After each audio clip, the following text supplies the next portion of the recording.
seguir com o Fala Espírito Santo. Seja bem-vindo, seja bem-vinda. Obrigada pela sua audiência. E presta atenção nessa reportagem, porque é só iniciar aquela tosse que logo a gente pensa em tomar um xarope, né? Um medicamento até comum na vida dos brasileiros. Por isso, a determinação da Anvisa é de suspender a venda de medicamentos com a substância clobutinol, que deixou muita gente preocupada. Mas, afinal, qual é o risco para quem tomou esse tipo de xarope, hein? Acompanhe. A decisão da Anvisa de proibir a produção e venda de medicamentos que contêm clobutinol chamou a atenção da Letícia. Há muitos anos, ela toma um xarope que contém a substância para tratar uma alergia recorrente. Ele sempre resolve e eu tomo ele há bastante tempo, então eu não sei que prejuízo isso pode ter causado a mim também, fiquei bem preocupada. Eu parei de tomar, né? Infelizmente, eu vou ter que procurar uma outra alternativa agora. O clobutinol era usado no tratamento da tosse, principalmente aquela mais seca e irritativa. A substância atua no sistema nervoso central para inibir o reflexo que leva uma pessoa a tossir. O princípio ativo é utilizado na fórmula de vários xaropes vendidos no Brasil. Hoje, a gente falar em números exatos de quantidade de xaropes que contém na sua base o cloridrato de clobutinol é praticamente impossível, mas são muitos mesmos que nós temos. A determinação da Anvisa foi motivada por estudos que identificaram que o uso do clobutinol está associado ao aumento do risco de arritmias cardíacas graves. Esse risco é ainda maior quando os pacientes utilizam doses elevadas do medicamento. Segundo este médico, foi detectado que o medicamento causa um prolongamento do chamado intervalo QT, entre uma batida e outra. O intervalo mais longo está associado a alterações elétricas no coração. Vamos chamar esse intervalo QT de tempo de recuperação do coração. Quando você aumenta o tempo de recuperação do coração, você predispõe ao aparecimento de arritmias graves, que essas arritmias podem levar à morte súbita. O clobutinol é usado há cerca de 20 anos. Ao longo do tempo, estudos apontaram que a relação risco-benefício da substância é desfavorável. Ou seja, os riscos de efeitos colaterais graves superam os benefícios terapêuticos. Mas calma, nem todo mundo que consumiu o componente em xaropes vai desenvolver arritmia. A resposta é individualizada. Tem pessoas que são mais sensíveis ao alargamento do intervalo QT com o aparecimento de arritmias graves. Nem todo mundo tem essa suscetibilidade. Então, nem todo mundo que tomou precisa estar preocupado. E decorridos 48 horas de uso de suspensão da medicação, daí não existe efeito residual, a pessoa pode ficar tranquila. A Anvisa esclareceu em nota que a suspensão tem natureza temporária e permanecerá vigente enquanto são definidos os encaminhamentos administrativos em relação aos registros dos medicamentos que contenham a substância.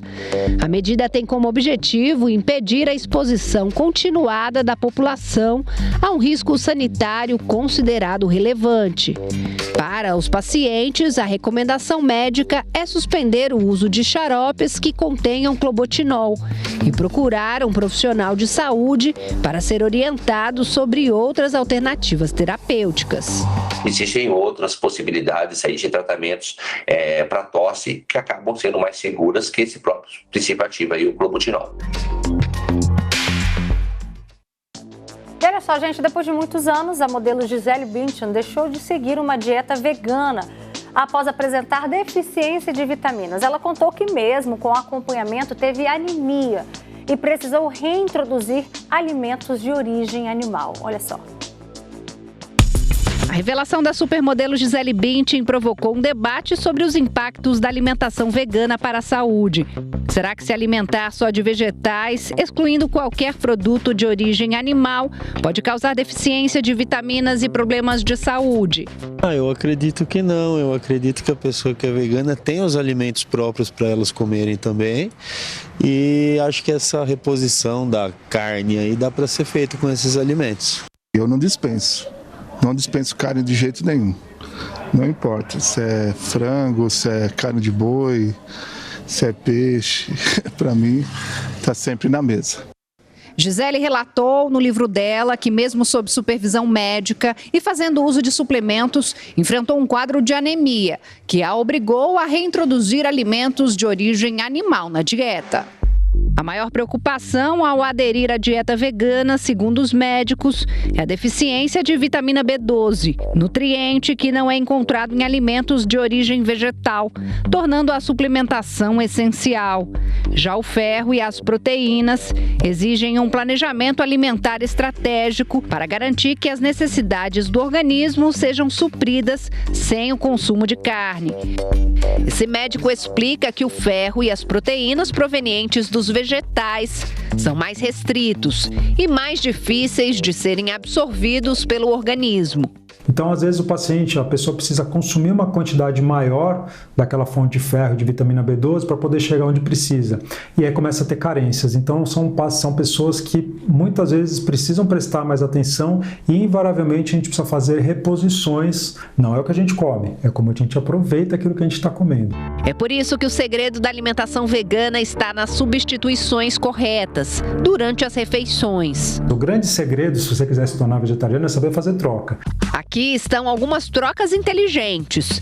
Entre os alimentos que oferecem proteína estão as leguminosas, como os feijões, lentilhas, grão de bico, ervilha e soja.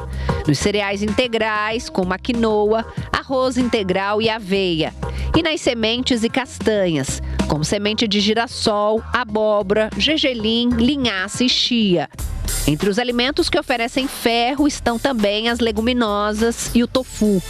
Os vegetais verdes escuros, como espinafre, couve, agrião e brócolis. Nas frutas secas, como damasco, figo e passas. E também no chocolate com alto teor de cacau. Para aumentar a absorção do ferro, é recomendado ainda combinar os alimentos ricos em ferro com a vitamina C do limão, da laranja, acerola, pimentão, brócolis ou tomate.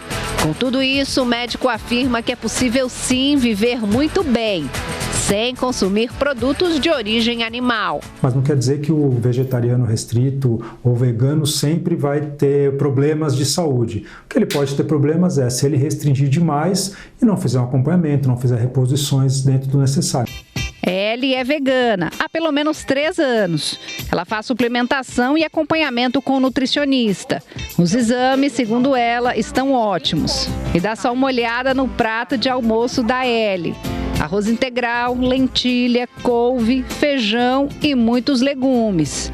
Para ela, essa é a refeição que só traz benefícios. Os benefícios, por exemplo, meu intestino melhorou muito depois que eu deixei de comer carne, né? E também até outros produtos de origem animal. Então, é uma questão que me ajudou bastante. Eu não tenho nenhum problema com anemia. Mas calma, é importante saber que a dieta não é a única que garante uma vida saudável. É preciso associar, entre outras coisas, a prática de exercícios e qualidade de sono, além do acompanhamento nutricional. E agora presta atenção nessa reportagem. Uma nova tecnologia brasileira inédita no mundo é capaz de recriar a pele humana para entender melhor os efeitos da menopausa. Além da pele mais seca, as mulheres percebem mudanças nas unhas e nos cabelos durante essa fase da vida. Perto dos 45 anos, Marina percebeu que a pele estava diferente. A pele ficando cada vez mais fina, as ruguinhas na testa, ao redor dos olhos ficando cada vez mais notáveis. Os sinais eram da menopausa.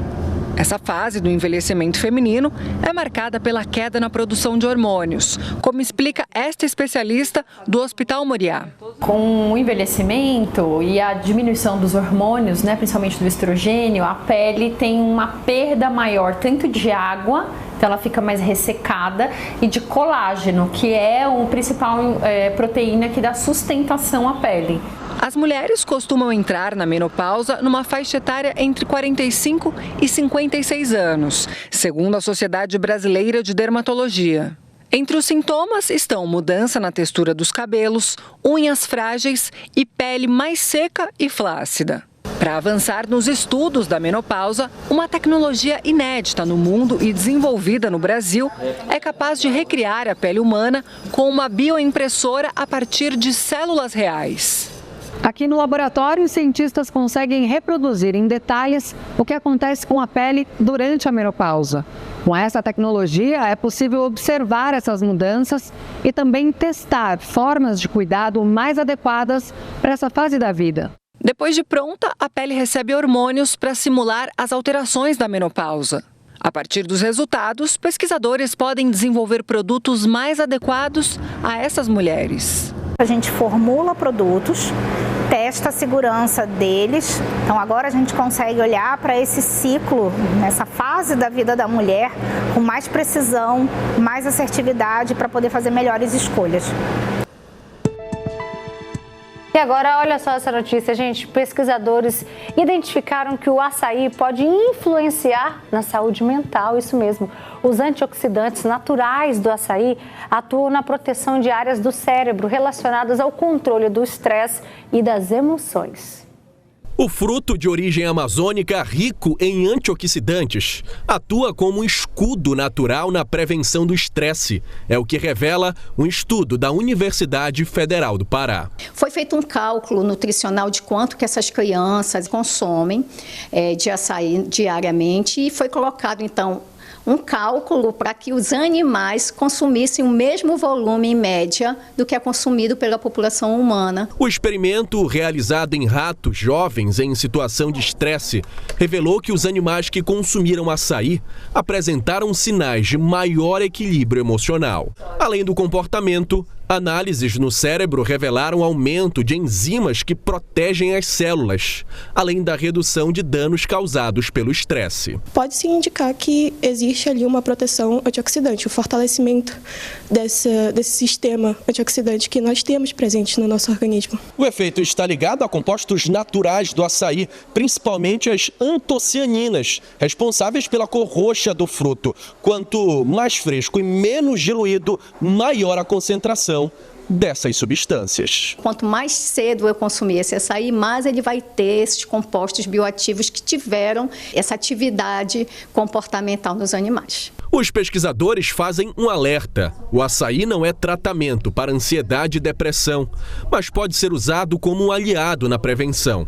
Agora, a próxima etapa do estudo deve testar os efeitos em humanos, ampliando o aproveitamento de um alimento que já faz parte do dia a dia da Amazônia. E agora uma outra boa notícia, uma lei sancionada pelo governo federal vai garantir que pacientes com câncer atendidos pelo SUS, do Sistema Único de Saúde, também tenham acesso à imunoterapia. Esse tratamento, considerado um dos mais modernos que existem, estimula o próprio organismo a reagir contra a doença. Dona Vera Lúcia conta que nem sente que está tratando de um câncer. Ela foi diagnosticada no ano passado com um tipo raro da doença no intestino. Fez uma cirurgia e agora prossegue o tratamento com imunoterapia. São sessões de 30 minutos a cada 20 dias, onde recebe uma infusão e vai para casa, segundo ela, sem nenhum efeito colateral. As consequências não aparecem agressivamente.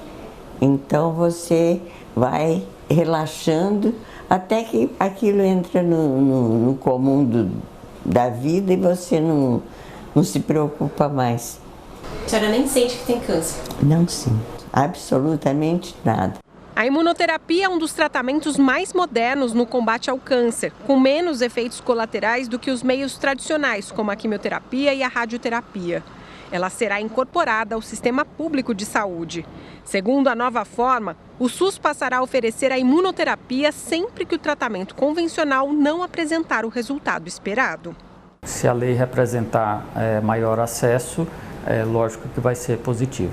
Mas, na verdade, a gente está num atraso importante em termos de acesso para a maior parte da nossa população em relação ao que a imunoterapia, terapias-alvo e tudo que a gente gostaria de muito ver a população tendo mais acesso a isso, né? Segundo o Instituto Nacional de Câncer, o Brasil deve registrar 781 mil novos casos da doença por ano entre 2026 e 2028. A imunoterapia estimula o próprio sistema de defesa do organismo a reconhecer e atacar as células cancerígenas. Isso significa que o próprio corpo passa a combater a doença, o que aumenta e muito as chances de cura. Com a imunoterapia, anticorpos criados em laboratórios são colocados no paciente por meio de uma infusão. Eles se unem ou às células de defesa ou às tumorais e quebram o mecanismo que fazia com que os tumores crescessem sem uma reação do organismo. O corpo passa a reconhecer e combater as células cancerígenas. Defesa do próprio organismo, por isso que funciona muito melhor do que qualquer medicamento específico para, digamos, para uma coisa detalhada do tumor, ou seja, porque o corpo está usando os mecanismos naturais de defesa dele contra o tumor.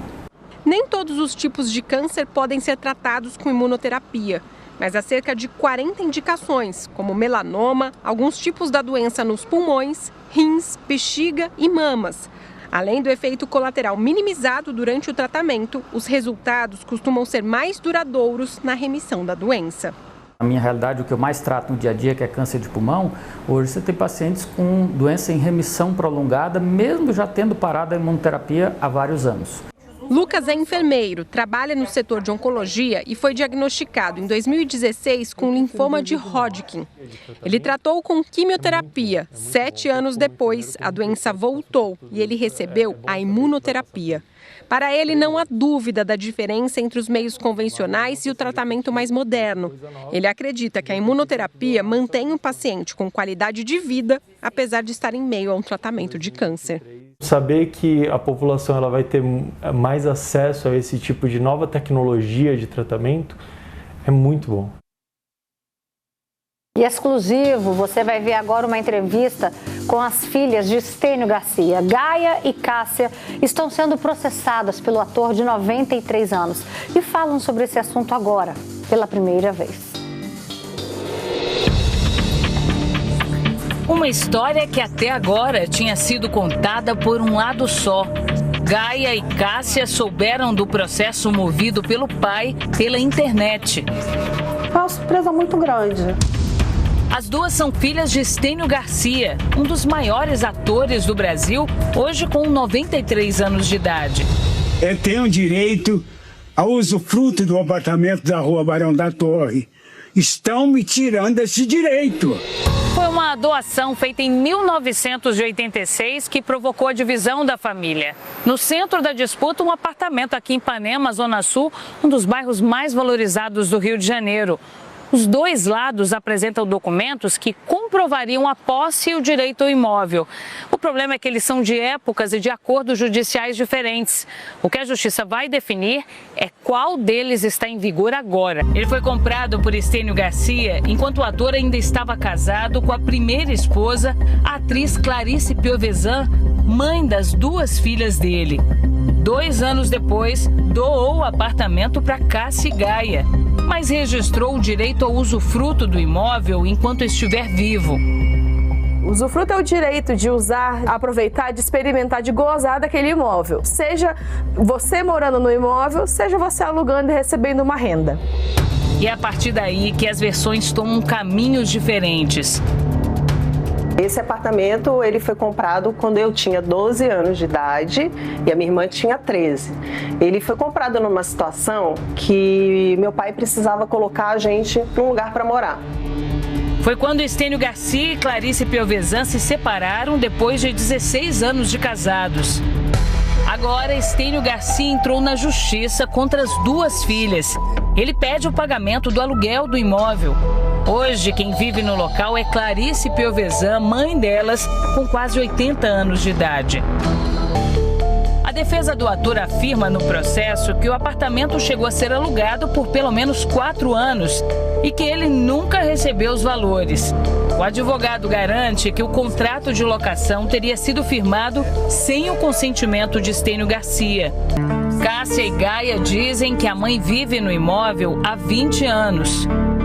Então, aí ele faz uma matéria numa revista da época, fazendo calúnia sobre ela, falando mal dela, né? E ela descobre essa revista e ela resolve fazer um processo, né, de danos morais e ela ganha, né? O processo a que Gaia se refere é de 1994. Na época, Stênio Garcia foi condenado a pagar uma indenização por danos morais à ex-mulher. Stênio também acusa as filhas de abandono afetivo. diz que não recebe visitas nem apoio financeiro das herdeiras. Me incomoda, né? Porque é muito delicado você... parece sempre que você está disputando uma posição. Eu, com 90 e tantos anos, eu já passei dessa faixa de interesse econômico, financeiro. Nunca abandonamos ele, né? Pelo contrário, como a gente botou, o afastamento foi por parte dele. E mesmo ele tendo se afastado, a gente nunca deixou de procurar ele e em momento algum a gente tenta, mas também não consegue falar com ele, né? Complicado, né? Vamos nessa, porque o Dia das Mães está chegando e tem uma figura tão importante quanto ela na vida de muitas crianças e adolescentes. São as avós que criam ou ajudam a criar os netos.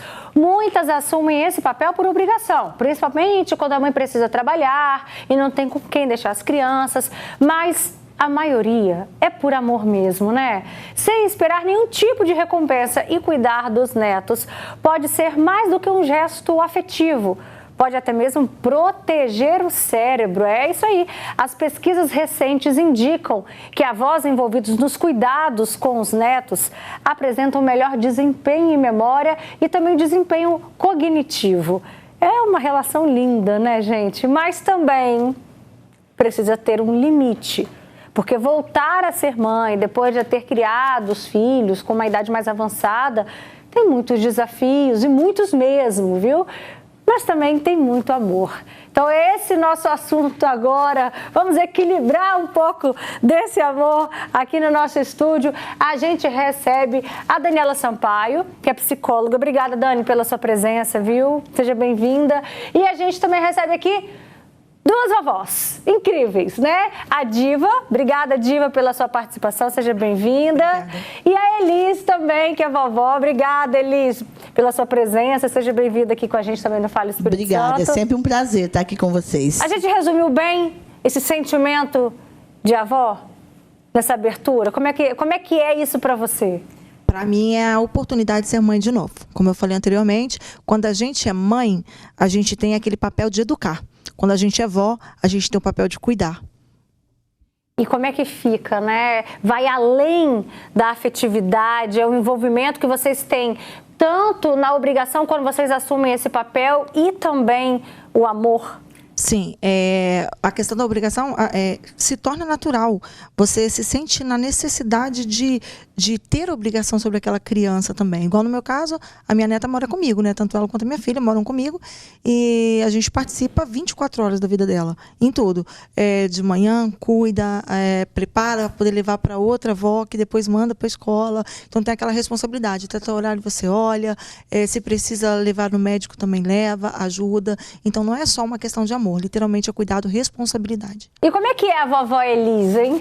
Ai, meu Deus, é algo maravilhoso. A Jamily, ela mora comigo desde 1 ano de idade e assim, toda a responsabilidade é minha.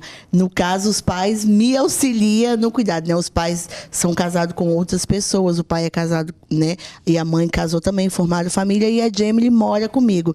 Então, no meu caso, eu sempre criei como avó, mas com a responsabilidade de mãe, porque eu preciso direcionar, educar, porque é eu e ela. E meu esposo, né? Só nós 3 lá em casa, então a gente é um amor, assim, incondicional, né? Mas eu sinto que é um pouco diferente com os outros netos que eu vejo, que eles moram com os pais, né? Mas a Jamily, assim, é uma responsabilidade a mais, e eu acho que o amor um pouquinho a mais. Eu acho que nem o amor é um pouco a mais, eu acho que é a afinidade de morarmos juntas. E como é que é reviver isso depois de tantos anos, né? Você, sua filha já é grande, a Paola, né? Isso. Então, como é que é reviver essa função de mãe e avó?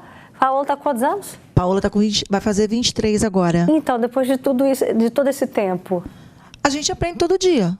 tanto com a filha quanto com a neta, porque apesar da Laura ter 2 anos, mas ela é de uma inteligência fora do comum e que todos os dias ela aprende a gente a lidar, ensina, melhor dizendo, desculpa, a gente a lidar com ela. Então não tem jeito, a gente tem que estar com a mente aberta de que, caramba, é tudo diferente e você tem que se adaptar e vai se adaptando.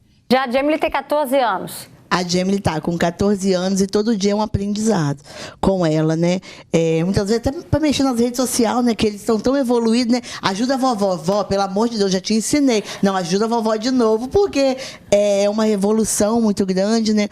Mas assim, a gente voltar, Roberta, a gente tirar um pouco dos erros que a gente cometeu com os filhos da gente. É a impaciência, é a falta, né, de paciência com eles. E aí a gente vê assim, que, de repente, a gente foi tão dura com os filhos. E aí, com o neto, a gente fala, eu não preciso de ser tão dura como eu fui com os meus filhos. E a gente começa a amansar um pouco mais, né? Dani, a avó tem essa fala doce, né? A gente sente isso no relato de uma avó, né? Totalmente diferente, né, Dani? E na sua chamada você falou que faz bem, eu acredito. Olha que bonitonas, né? Nossa, achei que realmente deve fazer bem. Imagina, elas andando na rua, vó, eu vou olhar pra trás e falar assim, vó. Eu e a Jamily somos assim. Ainda mais a sua, que é mais velha, né? Mas eu acredito que faça bem mesmo. Acontece que tem a questão que a gente fala do amor em dobro, mas é uma responsabilidade que a gente, muitas vezes, a gente não se prepara, né? Eu tenho filha, eu me preparo para ser avó. Psicologicamente falando, eu não me preparo para ser mãe de novo. Eu não penso que um dia eu vou cuidar de uma criança de novo. Eu penso que um dia eu vou ter um neto, uma neta. Mas eu não me preparo para isso. E, normalmente, o papel da avó é diferente da mãe. Normalmente, a mãe é aquela um pouco mais rígida e a avó é aquela que dá uma...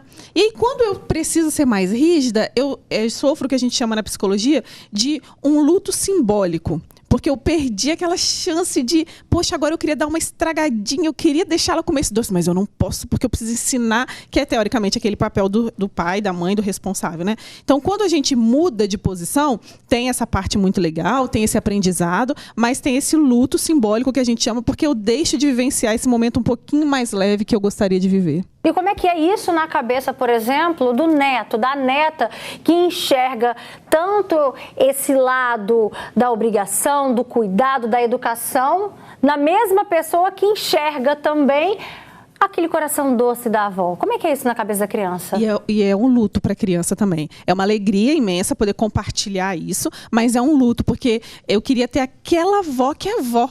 Que é só a parte boa, né? E a mãe tem a parte mais difícil. E aí acontece, Beta, quando a avó, ela, por exemplo, né?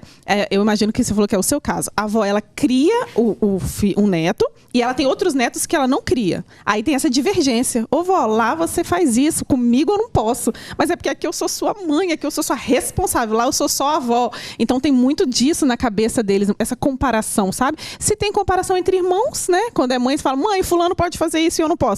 Você imagina a avó, que lá ela deixa mais coisa e aqui ela é mais rígida, né? Você é cobrada dessa maneira, Liz? Com certeza. Ontem mesmo, meu filho mandou o vídeo do meu neto, né, do Henrico, muito engraçado. E assim, eu também sou apaixonada dele, porque ele é muito moleque igual eu. E aí eu falando com o Edmil, você viu o que o Henrique fez? Ela, vó, tudo que o Henrico faz você acha graça, tudo que ele faz você acha bonito. Eu falei, Mope, seu tempo já passou e você tem hora que eu tenho que te cobrar. É exatamente isso. Nossa, porque os seus netos, aí ela fala, os seus netos você deixa fazer tudo. Eu não. Diva, qual que é o maior desafio? Você não consegue separar embora, né? É Laura, né? A Laura tem a mãe dela ali presente no dia a dia, Paola, mas já que você também está no mesmo ambiente o tempo todo, como é que é para você tentar não se meter, mas acabar se metendo nas decisões da mãe, também tendo essa participação ativa? Aí entra o conflito com a filha. Não tem jeito, entra o conflito com a filha, porque a gente acaba se metendo, não tem jeito. Até porque as crianças de hoje, elas já nascem praticamente sabendo. Eles fazem aquela pressão psicológica pra gente, aquela chantagem emocional pra gente. Vou dar um exemplo. A Laura, ela não gosta muito de tomar banho. A gente brinca que ela ama a Mônica, mas na verdade assim, ela puxou um pouquinho o cascão, sabe? E aí, quando a mãe vai dar banho, né, ela pega assim, não, você vai tomar banho sim, ela começa a chorar. Aí o que ela faz? Ela começa a gritar, vovó. Começa a gritar. E vai correndo pro colo da avó. Começa a gritar, vovó, socorro, vovó, e aí a gente se mete. E a vovó faz o que com ela? Aí fica lá brincando junto debaixo do chuveiro, às vezes, ou chega perto ali do box, fica falando, olha, eu vou levar você para fazer isso, vou levar você para fazer aquilo. Aí depois sai do banho e vem pro colo da gente chorando. Aí às vezes a minha filha fica, deixa ela chorar. Eu tenho que dar banho, ela tem que entender que ela tem que tomar banho, ela tem que pentear o cabelo. Eu falei, beleza, mas deixa eu fazer isso aqui. Aí a gente tenta pegar aquela responsabilidade de secar, de botar roupa, para ela parar de chorar. Porque ela não quer ficar com a mãe. Mas não é que ela não quer ficar com a mãe, ela não quer tomar banho. Você já se pegou em situações que você fala assim, eu preciso parar, quem tem que fazer isso com ela é a mãe? Não, acho que não. Até porque se eu me deparar, mesmo assim eu vou fazer. Não tem jeito, por isso que eu falo que gera o conflito com a filha. E aí, Dani, como é que resolve esse impasse? É difícil, né? O ideal é que haja o diálogo, que seja um acordo anterior ao momento em que está acontecendo, né? Então, o ideal é que eu não resolva a questão do banho na hora do banho. O ideal é que a gente converse sobre isso antes. Olha, toda vez que chorar, a gente vai agir assim. Mas a gente está falando de emoção, a gente está falando de amor, né? Ela não faz isso por mal, muito pelo contrário. Ela faz porque ela quer resolver da melhor maneira aquela situação, não quer que a criança chore. O mais interessante para as avós, é que a gente perde muitas vezes no físico, no sentido de que a gente não tem a mesma disposição, mas a gente ganha na paciência. Porque se a gente parar para pensar, muitas vezes hoje a gente tem mais paciência do que a gente tinha 10 anos atrás. E assim, a gente vai tendo cada vez mais paciência. É verdade isso que a Dani falou? Com certeza, muito. Com meus filhos, o Tiago, tem uma hora que ele fala comigo, se fosse na minha época, eu já tinha levado uns 3 cachação. Aí eu falo, na sua época, agora eu sou uma outra mulher. Mas assim, realmente a paciência muda, né? Você tem mais jogo de cintura. Pra que fazer isso agora? Espera um pouquinho, conversa um pouco acerca do banho. Vamos começar a brincar para tomar um banho, né? E a paciência, assim, é longânima. Você concorda, Diva? Concordo, não só a questão da paciência, mas parece que a gente começa a consertar os erros de quando foi mãe. Parece que a gente olha assim e fala, caramba, isso aqui eu não fiz, deixa eu fazer diferente. É por isso que eu falo, é a chance de você ser mãe de novo e você ser uma mãe melhor. Porque eu acho que é isso que vó é uma segunda mãe melhor. A Dani falou do pique. Vocês percebem também um pouco dessa falta de pique do que vocês tinham lá atrás? Sim, eu não tenho pique para Laura. Uhum. Ela é 24 horas, assim, 240, 220, sei lá. Por aí. Aí ela brinca muito com o avô. O avô já tem pique para ela. O meu marido, ela brinca com ela 24 horas, ela faz dele gato e sapato. Só que na hora de dormir, na hora do dengo, aí é a avó. E com você, Elis? Tem pique ou não tem? Tenho. Eu já sou muita moleque. Eu levo pra praia, ali a gente rola na areia, levo pro parque, brinca na piscina. Assim, eu já tenho um pique a mais com eles. Até porque eu tenho que ter, porque são 5, né? 5 netos. E tem que fazer com todos eles, tem que fazer hein? com todos. Porque, fulano passou esse final de semana aí na sua casa, agora é minha vez. Você tem que ter pique. Edmilson corre. Tem vezes que ele foge pro terraço e me deixa sozinha. Mas a gente tem que ter pique. Eu, assim, ainda, graças a Deus, ainda tenho um piquezinho pra eles. Agora, Dani, pensando muito na situação de avós que criam os netos e que hoje, por exemplo, são adolescentes, é o caso da Elis, a gente percebe uma diferença muito grande de geração, né? O linguajar é outro, as gírias são outras, até mesmo o que lá atrás era permitido na sua época ou não era permitido, hoje é diferente. Como é que fica essa questão de se atualizar? Porque a gente não consegue acompanhar o mesmo ritmo, nem nós pais conseguimos acompanhar o ritmo dos nossos filhos de 10 anos, por exemplo, eu falo isso por experiência própria, já é difícil, quem dirá os avós, como é que fica isso? É um grande impacto geracional, né? E como a gente estava falando, assim, é como se pulasse uma geração. De uma geração para outra, né? Por exemplo, as nossas para os nossos filhos já é um impacto. Você imagina se pular a nossa geração e já for para outra, né? Uma anterior à nossa. Então, é um impacto muito grande. É necessário paciência dos dois lados, desde que seja maiorzinho, né? Por exemplo, 14 anos. É necessário que tenha uma paciência, a avó vai ter que ter uma paciência de aprender, o outro tem que ter uma paciência de ensinar. Isso é teoria, né? A prática, às vezes, gera confusão lá. Quer ver um exemplo na prática? Por exemplo, né? Elis, lá atrás, na adolescência dela, quando teve um primeiro papo sobre namoradinho, foi de um jeito.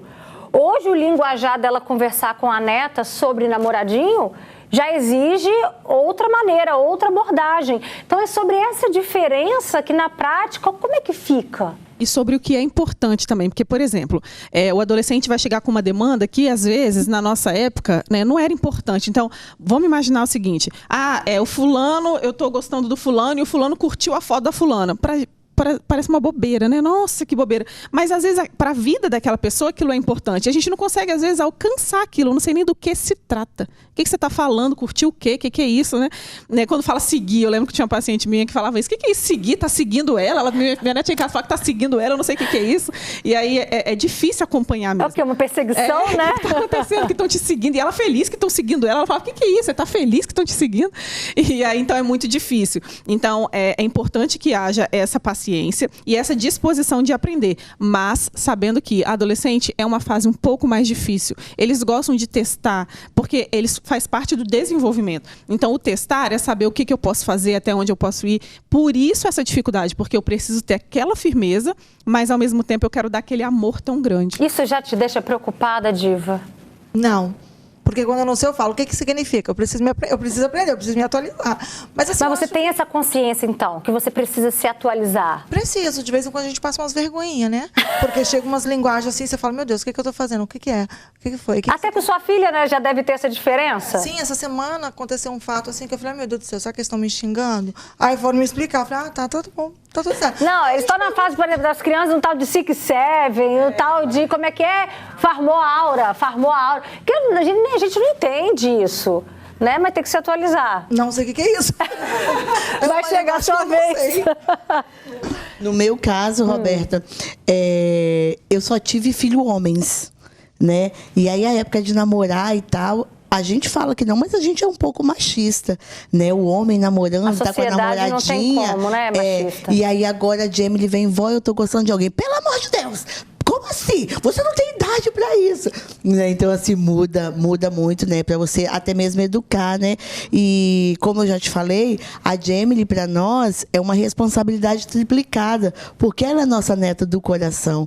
Então, assim, a preocupação com o que as pessoas vão falar acerca da educação, como eu estou educando, tem um peso maior para nós. Então, assim, a Jamie, ela é uma criança que ela tem 3 avós, né? Dos pais biológicos e eu e Edmilson, que somos do coração, e que ela mora com a gente. Então, a nossa responsabilidade é muito maior, mas é um amor, assim, que a Jamie, ela veio para mim, assim, como algo de Deus, para me libertar do meu luto, para nos libertar e para trazer, assim, vida e esperança. Eu e a Jamie, a gente não somos avós porque nasceu, mas uma escolheu a outra. Olha, essa história é linda, eu tô aqui emocionada. Quem sabe você volta aqui um dia para contar melhor para o pessoal de casa que realmente o que está por trás de todo esse significado é algo de emocionar. E a gente está aí, né, na reta aí da semana do Dia das Mães e vocês cumprindo esse papel de avós, de mães. E a gente sabe o quanto que é uma troca extremamente saudável. Obrigada pela presença de vocês. Dá um beijão na Laurinha. Tá? É a Laurinha? Doce Laurinha, a gente chama de Laurinha. Ai, que gracinha. Dá um beijão na Jamie também, tá? Por toda a equipe aqui do Fala Espírito Santo. Mando sim, eu tenho que mandar um abraço pra ela e pra todos os outros 4, né? Vocês vão ficar com ciúme.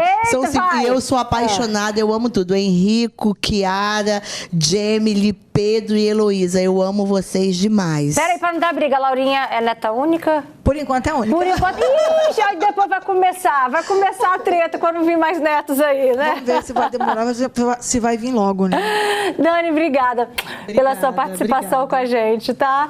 Vamos seguindo agora aqui, vamos mudar de assunto no Fala Espírito Santo. Uma pesquisa da Academia Norte-Americana de Pediatria associa o tempo gasto nos celulares a distúrbios de sono, obesidade, gente, até depressão em crianças e adolescentes. Numa era dominada pelas telas, uma solução do passado ganha espaço entre os jovens, o crochê. De ponto em ponto, mais uma peça vai ficar pronta. O crochê faz parte da rotina da Ana Lívia. Quando eu tô fazendo crochê, eu sinto assim que a minha mente tá vazia, sabe? Eu não penso em mais nada, eu me sinto calma, parece que eu tô até flutuando, sabe? É uma sensação muito boa. É também um jeito de aliviar a saudade da avó, que ensinou essa prática. A partir daí, ela descobriu um mundo novo. Também eu comecei a ler mais, comecei a ser mais ativa em atividades escolares. Essa atividade tem sido importante para mudar um hábito que não estava fazendo bem para Ana Lívia.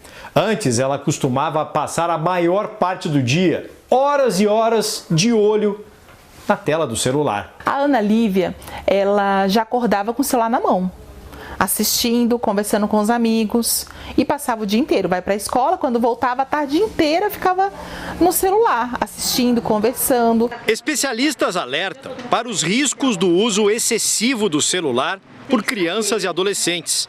E quanto mais cedo, pior. Uma pesquisa da Academia Americana de Pediatria associa o tempo gasto nos aparelhos a distúrbios de sono, obesidade e até depressão. Mostre o exemplo e faça o possível para ele usar o mínimo de celular e não permita que ele use o celular antes de dormir. A gente tendo um sono preservado, mesmo que ele faça uso de tela ao longo do dia, a gente vai ter menos consequências ruins. Adiar ao máximo o contato com os celulares é o ideal. E depois, restringir o tempo de uso. Um controle que dá trabalho para os pais, mas é fundamental. Fica a dica, hein?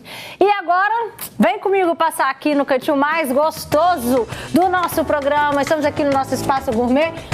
E aí, Kleber, tudo jóia? Tudo. Olha, a gente tá num dia que merece uma receita especial, hein? Claro, Roberto, sempre merece receita especial. Hoje, mais ainda, né? E vem cá, o que você trouxe? Tá com uma cara boa, hein? Hoje nós vamos fazer uma tortinha de queijo e presunto, Roberto. Fácil! Isso, muito Queijo fácil. e presunto você deve ter na geladeira de casa, não tem, meu amigo, minha amiga? E aí, agora você traz pra receita, a gente vai fazer uma tortinha. Tô vendo ali ingredientes, o que precisa ter mais além Roberta, do queijo e presunto? Nós temos o queijo, o presunto, o alho, cebola, salsinha. Aí temos para massa, nós temos o ovo, o trigo, o leite, o azeite e o pó Tudo na royal. dispensa? Tem. Vai lá na dispensa conferir, vamos fazer junto com a gente? Eu sei que você já fez a compra do mês, tá lá. Tá lá. Tá lá. Vamos lá. E eu vou beliscando a uva Isso. do Kleber aqui, ó. Tô quase comendo a pitaia também. Quase na hora, hein, Roberto? Ó, Por onde a gente começa? Um pouco de azeite, vou começar pelo recheio, Roberta. Um pouco de azeite, um pouco de alho. Pela base que não tem erro, né, meu amigo? Como sempre eu falo, o brasileiro, se não tiver alho e cebola, a comida não tá legal. Tem que ter, né? Tem que ter, é diferente. Então vamos lá. Cebola cortada bem pequenininha. Deixa ele dar uma puxada só como é o alho. O alho ele traz um aroma, um sabor na comida que... Isso daí já deixa qualquer vizinho, né? Querendo saber. Que batendo na porta, né? O que fulano tá fazendo? Isso daí a gente mora no apartamento e fica batendo na porta. Ei, o cheiro bate assim, vai. Olha, agora eu vou adicionar o presunto ralado. Joia. Se você comprou em fatia, pode cortar miudinho também, né? Pode repicar ele. Já sabe o cheiro bom, hein? Tá vendo? Porque quanto menorzinho ele tiver, melhor fica na hora que você vai informar ele na sua forminha. Certo. Aí, Roberto, a gente deixa dele dar uma... Porque eu puxo, dou uma puxada no presunto, para ele dar uma... E já é cozido, né? Mas para ele soltar o sabor, para ele ficar mais saboroso na massa. Quando eu vou botar a massa, ele vai desenvolver o líquido, solta um pouquinho dele no meio da massa e vai dar mais sabor na massa. E olha só, por um acaso a pessoa não tem o presunto em casa, dá para fazer só com queijo também a receita? Só com queijo, dá para fazer com frango. Opa, pode cozinhar aquele frango e dar despeadinha nele e faz seu recheio. Bora. Dá pra ter um Uma carninha moída. Nossa, fica perfeito. Pronto. O que você tiver na geladeira traz pra receita. Eu já entendi que a massa é versátil. Isso daí. Eu tenho um milho, uma ervilha, adiciona. Então assim, do jeito que você achar melhor, do jeito que você tiver na sua geladeira, você faz seu... Joia. Sua receita. Agora eu vou pegar, o que acontece, Roberto? Eu vou só o queijo. Aí quando eu adiciono o queijo, Roberto, o que eu faço? Eu já desligo o fogo. Porque eu não quero que o queijo derreta muito. Porque quando ele vai assar, então no assado ele vai derreter, que também vai envolver na massa também. Tá. Uma salsa. Tem que ter um toquezinho verdinho, né? Pra realçar o sabor. Da cor. E o queijo também pode ser o que tiver na geladeira? Isso, Roberta, aqui eu tô usando mussarela, mas pode ser o parmesão, pode ser um provolone, pode ser aquele queijo Minas que você pegou pro café da manhã e deixou olhar. Não, agora eu vou arrumar uma coisa com esse queijo Minas. Pode ser um catar prensado de queijo também que tem na geladeira? Um blend de queijo. Oh, mais chique, né? É aqui, ó. É outro, aqui que é blend, Robertinha. Blend é uma mistura de uma produtos. combinação, Isso né? aí. Então, Roberta, aqui nosso recheio está pronto. Já gostei. Certo? Só aqui já é uma receita. Já tá daquele jeito. Aí aqui nós vamos para massa. Tá certo. Faz o seguinte, então, me espera, que eu só vou, enquanto isso, chamar uma reportagem pra gente iniciar a massa. Tá Tô certo? esperando, daqui eu já saio. a gente volta. Escuta essa, gente. A estação Pedro Nolasco vai ser restaurada e transformada em um museu dedicado à história da ferrovia no estado. Vamos ver. Inaugurada em 1927, a estação Pedro Nolasco faz parte de um sistema ferroviário que começou a ser implantado no Espírito Santo ainda no fim do século XIX. Pelos trilhos das ferrovias capixabas passaram cargas como café e minério de ferro, além de milhares de passageiros. Movimento intenso que ajudou a impulsionar o desenvolvimento do estado. As ferrovias existentes para o café e a ferrovia Estrada de Ferro Vitória Minas, elas vêm criar uma demanda pela construção de um porto maior, de uma modernização portuária, né, que vai ocorrer em seguida. A arquitetura preserva traços de outra época. Detalhes nas paredes, janelas e na cobertura mostram o valor histórico do prédio, que por anos também funcionou como espaço cultural. Por 25 anos funcionou aqui o Museu Vale. A última exposição foi realizada em 2019. Em 2023, a Vale anunciou o fechamento do espaço por questões de segurança e problemas estruturais. Agora, a área da antiga estação Pedro Nolasco foi cedida à Prefeitura de Vila Velha.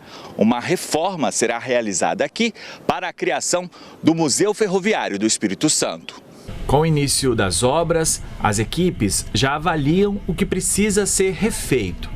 A proposta é recuperar cada detalhe e manter as características originais do prédio. No restauro, a gente vem com os estudos, com as prospecções, análise de como está o monumento a partir de agora e realizaremos as obras de restauro. O investimento é de cerca de 2,5 milhões, com prazo de 1 ano para a conclusão.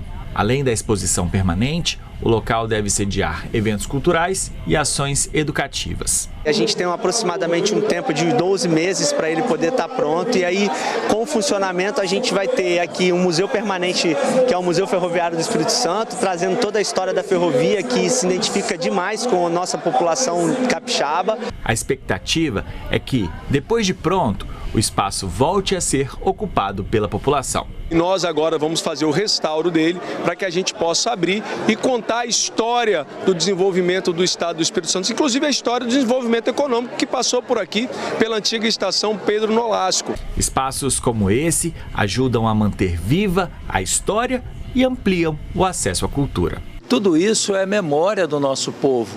Então, acho que é muito importante a Prefeitura de Vila Velha, né, se interessar por isso, o governo do estado se interessar e cada vez mais investir nos elementos de memória. Bacana demais, né? Vamos voltar aqui para o nosso espaço gourmet, que a gente está aprendendo a fazer um bolinho de presunto e queijo. O que você tiver na geladeira, você pode agregar aqui nessa receita que está com uma cara boa.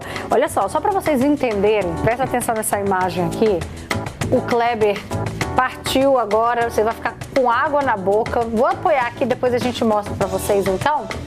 Porque tá com queijo derretendo. Isso aqui tá espetáculo. Como diz outro, foca em mim, foca em mim. Ah, o queijo derretendo aí, coisa boa. Vamos lá então, Kleber, para a próxima parte. Aqui, Roberta, nós vamos agora para fazer a massa. A massa adicionei 2 ovos, bati ele já um pouco, adicionar azeite. Então bate os 2 ovos antes. Isso, deixei ele homogêneo, mais branqueado. Aí eu adiciono agora o leite. Lembrando que a receita vai estar lá no nosso Instagram também, isso, tá, gente? Com todas as medidas, tá? Aí agora eu vou adicionar o trigo.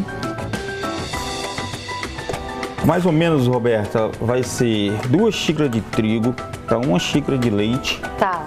Meia de azeite, 2 ovos. Agora nós vamos batendo.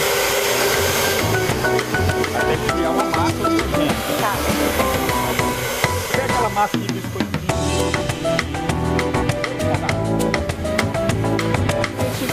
massa parecida, né? Aí eu gosto de adicionar o trigo de pouco a pouco, tá? Para ele dar o... É que não dá para acompanhar o áudio com a batedeira.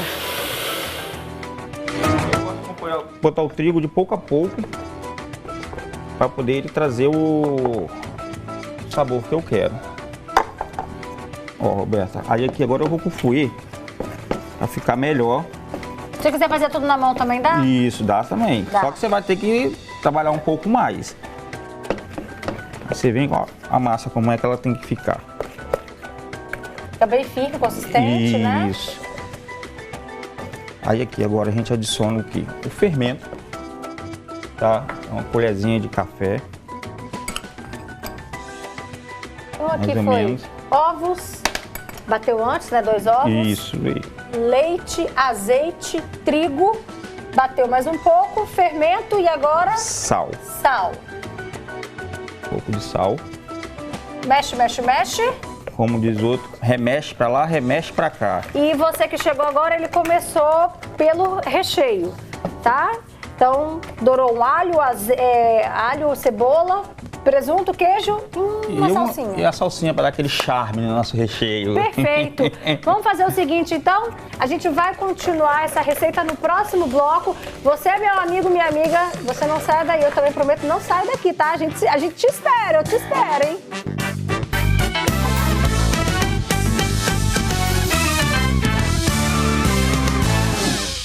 De volta do intervalo, bora finalizar essa receita aqui com o Kleber, esse bolinho recheado com presunto e queijo, super fácil para você fazer agora aí na sua casa.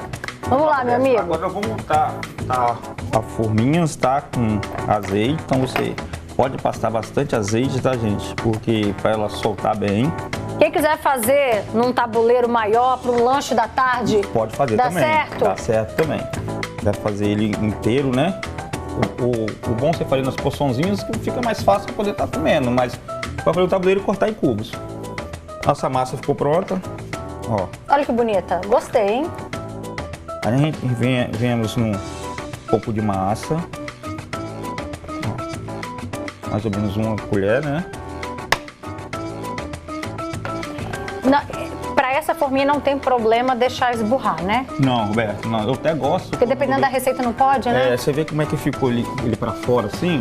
Aí eu gosto de esburro porque ele fica parecendo um cogumelo. Fica bonito mesmo. Aí eu venho com o recheio. Ah, chefe, eu não quero tampar. Aí nós vamos tampar em cima com mais massa. Ah, mas eu não quero tampar. Tem problema, você bota um queijo em cima, mais queijo e assa ele aberto. Certo. Vai fazer ela aberta. Forno a 200 graus, tá, Roberto? Não é 180, que tem um forno um pouco mais forte. Por quê? Qual que é a diferença? Devido às porções são pequenas. Então ela tem que assar mais rápido. Se ela demorar mais a assar, ela fica aquele bolo solado, mais firme, entendeu? Então ela tem que assar mais rápido. Tá vendo? Não sabia dessa dica, hein? De 30 a 35 minutos, depende a proporção do seu forno. Agora, se fizer num tabuleiro maior, também tem que ser aí 200 não, é 180 graus. 180. 180 graus, porque a tendência é um bolo maior, então tem que ficar mais tempo com a temperatura mais baixa no forno. E daí você vai recheando, levando ao forno. Se quiser ainda jogar um queijinho em cima, jogar um orégano em cima, igual eu fiz nesses daqui. Joguei um orégano, joguei um queijo, pode ficar à vontade. E aí, na hora de apresentar, você pode botar um cacho de uva, igual o Kleber trouxe um cacho de uva, e ele vai voltar para casa com meio cacho, que a frente do cacho eu já comi todinha. Pobre do cacho de uva. Falei, quem manda? A uva tá boazinha, docinha, olha aqui. Espingulei ela todinha. Não precisa nem fazer receita, só traz a uva, Roberta, tá bom demais. Acabei com a apresentação do prato dele, até a argola falou. Olha que maravilha aqui, eu já vou provar esse bolinho, então, gente, versátil para um dia de hoje, fazer para a família, tá com os amigos aí, olha, que maravilha, hein? Ó.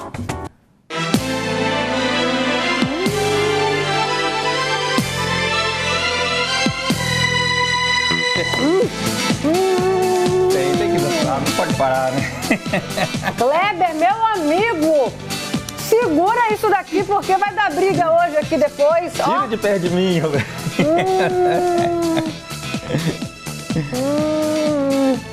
Muito boa, massa leve, né? Não é massa pesada, saborosa. espetáculo, meu amigo. Obrigado. Obrigada. Agradeço imensamente seu carinho, sua participação com a gente. Obrigado. E bora comer tanto bolinho quanto o cacho de uva. Acabou. Bora. Obrigado. Beijo pra vocês. Obrigado pelo carinho, pela audiência. Tchau.